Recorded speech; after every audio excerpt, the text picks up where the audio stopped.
নমস্কার। আমার এই প্রাতিষ্ঠানিক চ্যানেলে আপনাদের সকলকে স্বাগত।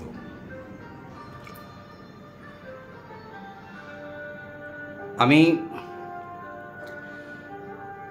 আজ আপনাদের সামনে যে জিনিসটা তুলে ধরতে চাই সেটা হচ্ছে এই ট্রেজার এনএফটি নিয়ে। বিগত কয়েকদিনের অবস্থার উপর নজর রেখে আমি যেটা বুঝতে পেরেছি বা অনুধাবন করতে পেরেছি যে বিভিন্ন রকম ভিডিও ট্রেজার এনএফটি ফ্যামিলির মেম্বারদের প্রায় মেরে ফেলেছে। কারণ এত ভবিষ্যৎবাণী এই ভিডিওগুলো করে মানুষের সামনে প্রেজেন্ট করেছে যে মানুষের মনোবল একদম তলানিতে গিয়ে পৌঁছেছে।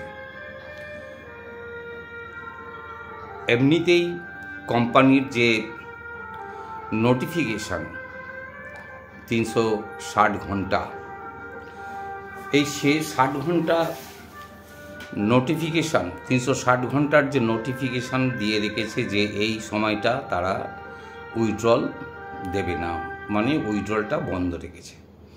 কোম্পানির নিজস্ব কারণে তারা বন্ধ রেখেছে। সেই সব কারণগুলো ব্যাখ্যা করতে গেলে ভিডিও অনেক বড় হয়ে যাবে। যাই হোক, কোম্পানির একটা মহৎ উদ্দেশ্য আছে, তারা এটাকে আরও একটা বড় জায়গায় নিয়ে যাওয়ার চেষ্টা করছে।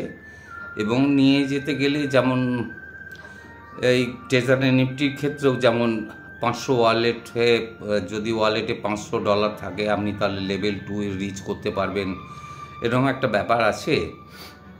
তেমনি বড় একটা জায়গায় কোম্পানিকে নথিভুক্ত করাতে গেলেও তাদের ওয়ালেটেও একটা ব্যাপক অঙ্কের টাকার মানে ডলারের প্রয়োজন থাকে। সেই দৃষ্টিভঙ্গি বা সেই অ্যাঙ্গেল থেকেই হয়তো তারা এই 360 ঘন্টার একটা ডেডলাইন দিয়ে রেখেছে।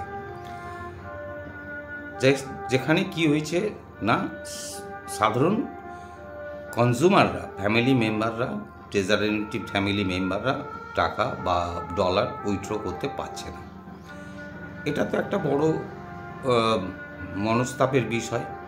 কারণ মানুষ তো একটা প্রত্যাশা নিয়ে এই ট্রেজার এনএফটিতে এসছে, তো এই হ্যাং হয়ে যাওয়ার জন্য অনেক মানুষই কিন্তু মনে মনে মানে আশঙ্কিত হয়ে পড়েছে। তাই তো তাদের টাকা তারা ফিরে পাবে কিনা, তারা উইথড্র করতে পারবে কিনা, এটা দোদুল্যমান অবস্থায় চলে গেছে।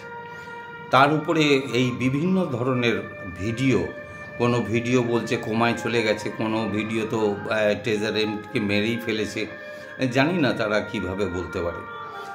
একদম ভবিষ্যৎবাণী, যেমন আমি এখানে কথা বলতে এসে আমিও একদম পুরোপুরি 100% ভবিষ্যৎবাণী করতে পারবো না। কারণ ভবিষ্যৎবাণী করার মতন অভিজ্ঞতা, দূরদর্শিতা আমার কোনোটাই নেই। তবে পরিস্থিতির উপর নজরদারি করে আমি যেটা রিয়ালাইজ করতে পেরেছি, অনুভব করতে পেরেছি, যেটা বুঝতে পেরেছি যে একেবারে বিশ্বাস হারিয়ে ফেলার মতো জায়গায় কিন্তু ট্রেজার এনএফটি নেই। ট্রেজার এনএফটি হয়তো সাময়িক সময় নিচ্ছে, কিন্তু এইটুকু আপনাদের সামনে আমি একটু আশ্বস্ত করেই বলতে চাই, আগামী দিনে হয়তো এরা আপনাদের মানে সাধারণ মানুষকে আরও বড় কিছু পুরস্কার দিতে চলেছে, আরও বড় কিছু অফারও এনে দিতে চলেছে। তার জন্যে কী করতে হবে, আমাদের একটু ধৈর্য রাখতে হবে। এই ভেঙে পড়া মন নিয়ে থাকলে হবে না। যখন পরিস্থিতি খারাপ চলে, এটা স্বাভাবিক নিয়মেই, তখন মানুষকে আরও স্টেডি হতে হয়, মেরুদণ্ড একটু সোজা রেখে সোজা হয়ে দাঁড়িয়ে থাকবার চেষ্টা করতে হয়। তো সেইটাই আমি বলবো যে আপনারা একটু স্টেডি থাকুন এবং ধৈর্য ধরুন। আশা করছি আগামী 23 তারিখে ভার্ডিক্টটা 29 তারিখে দেওয়া হয়েছে নোটিফিকেশনটা, এবং তার মেয়াদ 15 দিনের মেয়াদকালটা শেষ হচ্ছে আগামী 10 তারিখে। আশা করছি যে 10 তারিখের পরে একটা গুড নিউজ হয়তো সকলেই আমরা পেয়ে যাব। তার মধ্যে একবারে হুবহু 10 তারিখেই আমি ঠিক বলছি না যে 10 তারিখেই পেয়ে যাব। আমি বলতে চাইছি 10 থেকে 15 তারিখের মধ্যে আমাদের সকলের কাছেই একটা ছবি পরিষ্কার হয়ে যাবে যে আমাদের ভবিষ্যৎ কী। আমি ব্যক্তিগতভাবে মনে করি যে ট্রেজার এনএফটির মেম্বারদের কাছে হয়তো সুখবরই আসবে, তবে 100% নিশ্চিত হয়ে তো কিছু বলা যায় না। বাংলায় একটা কথা আছে, না আঁচালে বিশ্বাস নেই।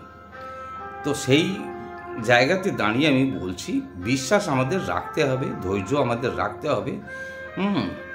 আশা করব আমাদের সামনে কিছু ভালো জিনিস আসবে এবং আমাদের যে হতাশা, সেই হতাশাটাও হয়তো দূর হয়ে যাবে এবং ওই 10 এবং 15 তারিখের মধ্যে যে ছবিটা আসবে তারপরে হয়তো আমরা আবার পুনরায় আগের মতো ডলার উইথড্র করতে সমর্থ হব বা কোম্পানিও সেই জায়গাটা খুলে দেবে। অতএব আমাদের এখন ধৈর্য ধরা ছাড়া অন্য কিছু করার নেই। হতাশ হবেন না, আশা রাখুন, ধৈর্য রাখুন।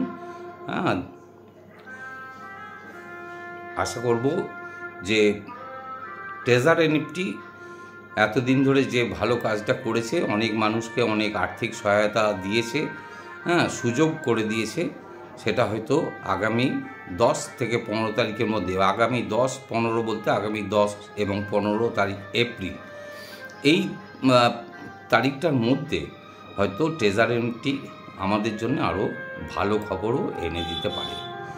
অতএব ওই একটা কথাই বলবো, ধৈর্য রাখুন, মনোবল হারাবেন না।